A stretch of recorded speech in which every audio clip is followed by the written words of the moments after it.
Good afternoon, everybody. My name is NoahBledsoe. I'm a graduate student here at Radford University in the Data and Information Management program.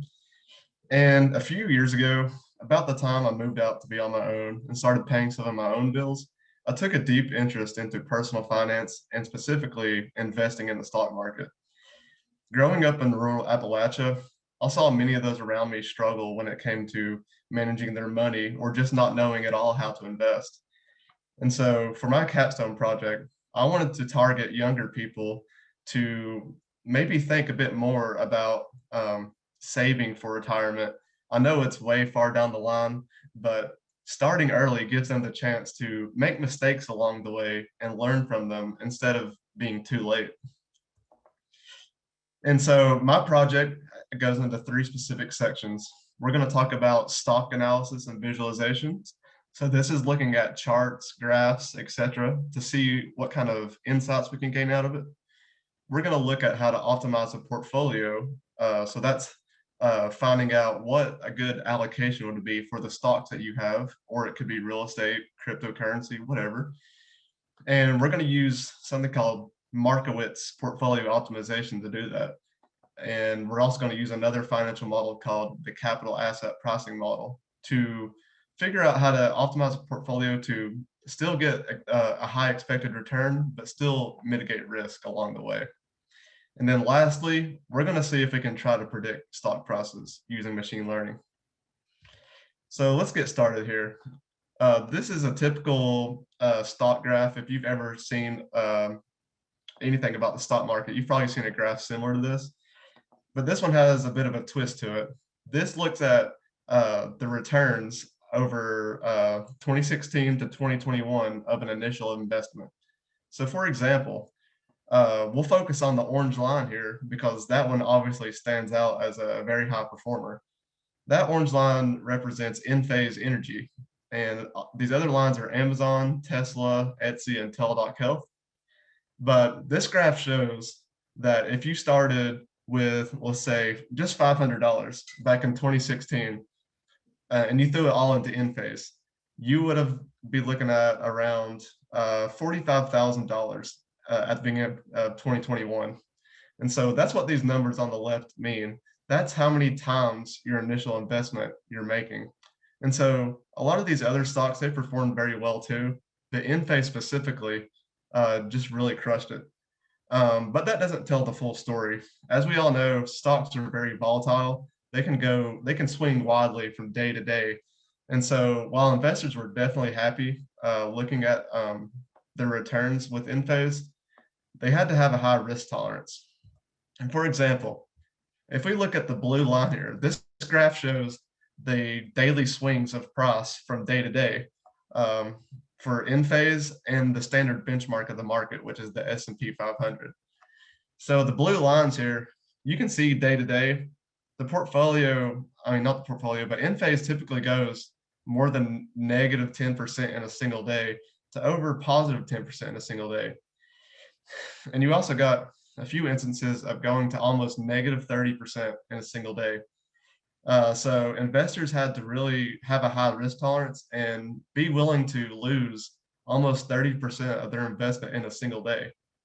But if investors want to play it more safe, they can buy something like the S&P 500. And as you can see in the orange line here, it still had pretty good returns over the last 5 years, but it doesn't really hit those highs of 10 to 20% in a single day, but it also doesn't go very low. But the only exception here is at the beginning of 2020 in March, you can see even the S&P 500 had a day where it was over negative 10%. And that was, of course, when businesses were shutting down due to the coronavirus pandemic. And as you can see, there's just tons of volatility around that time. And so after we decide what stocks we want to invest in, we now want to look at the past to see what would have been the best allocation over the past 5 years to achieve a rate of return that we're happy with, while also being able to sleep well at night, knowing we're not going to lose our entire portfolio in a single day. And so that's where Markowitz optimization comes in. This graph plots 10,000 simulations of random allocations of our stocks. So let's say we have 5 stocks. The first allocation, the first run it goes through, it calculates something called a Sharpe ratio. The Sharpe ratio looks at the expected return that you're getting with respect to risk. And the formula is, it is the expected return of the stock minus the risk-free rate. The risk-free rate is basically what you would get if you just put that money instead into like a savings account or investing in treasury bonds that maybe have like 0.45% interest, for example. And so when we calculate the Sharpe ratio for 10,000 different portfolios, we plot a graph called the efficient frontier. The efficient frontier are the dots that you see along the outer edge of these dots, mainly the yellow dots. And so when we ran this simulation, the red dot here that we're seeing ended up being the optimized portfolio that we're looking for. And so that optimized portfolio could have been like 20% Tesla, 20% Amazon, 30% Enphase, for example. I don't remember the exact numbers, but this gives you a way to see if I had this optimized allocation in the past 5 years, what kind of returns could I have expected? And lastly, after looking in the past in the 5 years, let's say we want to try to look into the future, see if we can predict future stock prices. And that's where machine learning comes in. And specifically, my model uses a long short-term memory neural network.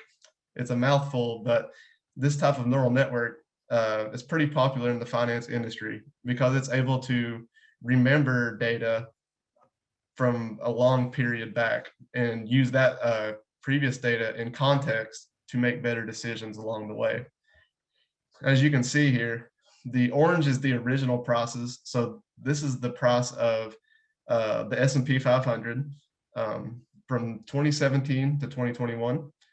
And the blue is what our model was able to predict. So as you can see, it's definitely not perfect, but it was able to kind of discern what the general trend line was supposed to be. And in conclusion, if you take away anything from this, I would just like to say, there's no time like the present. If you haven't started investing yet, of course, it's always better to start young, but you can start at any time and really set yourself up for the future. And strategies can differ from person to person, varying on your risk tolerance and your personal values held. But I think this portfolio optimization can really help anybody out who's getting started. And of course, when you're looking at the past, the future won't look exactly like the past did. But from what I've observed, the winners keep winning and the losers tend to keep losing. And with that, I would like to give a special thank you to Gerhard Pilcher, the CEO of Elder Research, for always taking time out of his week and really helping me understand the bigger picture of my project and also advise me along the way of mistakes to avoid when it came to machine learning models. And now I would like to open up for questions. Excellent project, very valuable project, Noah. Thank you for sharing your insights with us. What was the most surprising outcome from your project? Most surprising outcome, I would say just how hard it is to predict stock prices with machine learning models. I mean, if it was easy, everybody would be doing it. But I've spent countless hours just modifying my machine learning model to try and get something at least somewhat decent. But yeah, it's definitely, there's a lot of research to be done in this space, and I continue to keep on researching for myself and hopefully improve later on down the line. For sure. So you have one question right now in the Q&A section from Dr. Bradbury asking if you looked at cryptocurrency pricing. So I did not look at cryptocurrency pricing. The data I'm using for this project with all my visuals came from using the Yahoo Finance API. And I'm not sure if there's an available API right now to get a good overall view of the cryptocurrency market, because there's a new cryptocurrency pretty much every day and almost anybody can create one. So it's kind of hard to keep track of what's even worth tracking for cryptocurrency, because it's kind of the Wild West right now. Amanda asked, do you think if your model knew the history of the stock market and the events happening during that time would make better stock price predictions? And so, yeah, if one improvement I would make on my model would definitely be to include some sort of natural language processing unit to this machine learning model. So that could be something like analyzing the top news stories for the day.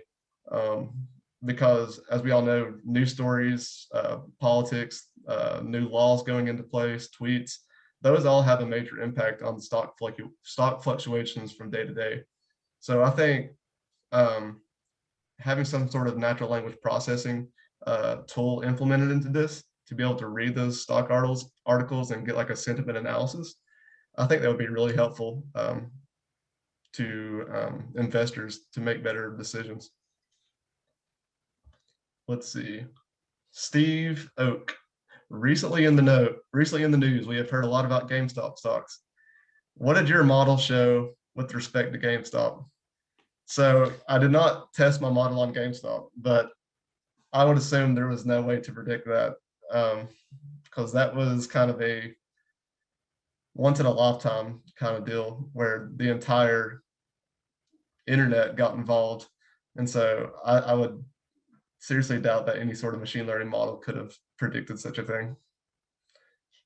And so Dr. Bradbury asked, one of the recurring problems with ETLing stock price data for ML is when a stock splits or when a stock buyback happens. Did you encode any features into your data set to account for those forces? Yeah, I did. So the data set from Yahoo Finance, they have two fields. They have a closing price, which is just the standard closing price of the stock, but they also have an adjusted close. And this adjusted close field takes into consideration stock splits and stock buybacks and stuff like that. And so that field, luckily I didn't have to do anything on my end. Yahoo Finance was pretty great with that. They already did it for me.